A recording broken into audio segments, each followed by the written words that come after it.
السلام علیکم ورحمۃ اللہ وبرکاتہ۔ آج ہم نورانی قاعدہ کی تختی نمبر 3 حروف مقطعات کی مشق کریں گے۔ تو سب سے پہلے ہم حروف مقطعات کی آپ کو بتاتے چلیں۔ ان کو مقطعات اس وجہ سے کہا جاتا ہے کہ یہ وہ حروف ہیں جن کا پڑھنا، جن کا یاد کرنا موجب رحمت ہے، اور گھر میں ان کو لٹکا کر رکھنے سے بھی گھر میں برکت کا نزول ہوتا ہے۔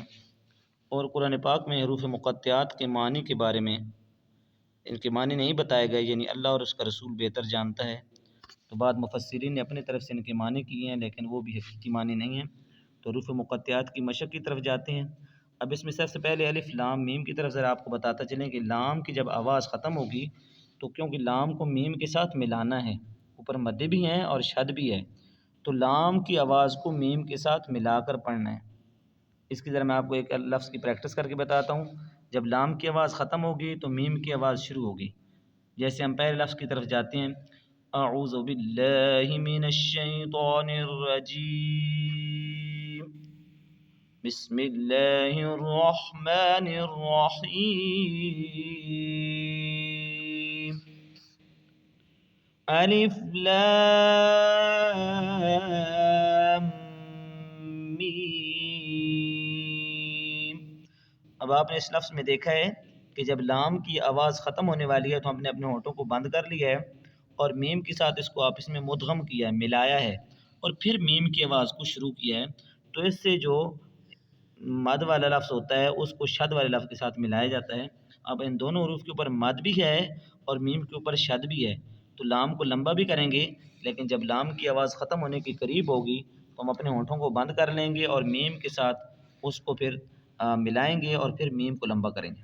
ایک مرتبہ پھر اس کی پریکٹس کرتے ہیں، الف لام میم۔ اور اس کے ساتھ ساتھ آپ کو ایک نیا قانون بتاتے چلیں اس مد کے بارے میں۔ یہ جو مد ہوتی ہے یہ کبھی 4 الف کے مطابق اس کو لمبا کیا جاتا ہے، اور کبھی 5 الف کے مطابق بھی لمبا کیا جاتا ہے۔ تو یہ جو مد ہوتی ہے اس کو الفاظ کے اوپر جب آتی ہے تو اس کو لفظ کو لمبا کر دیتی ہے۔ اگلے لفظ کی طرف چلتے ہیں، الف لام میم صاد۔ پھر پڑھتے ہیں اسی لفظ کو، الف لام میم صاد، الف لام را،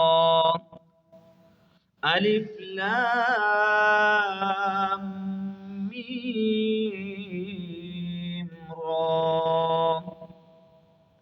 کاف ها یا عین صاد، طه طاسین میم۔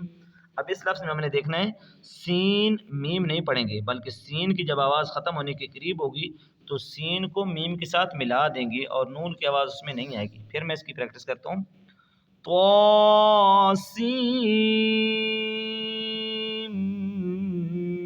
میم۔ اب جو لوگ اس کو ایسے پڑھتے ہیں طاسین میم، تو یہ غلط ہے، اس میں سین کو میم کے ساتھ ملانا بھی ہے۔ طاسین یاسین صاد حامیم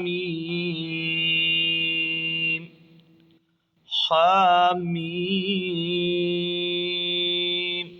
عین سین قاف۔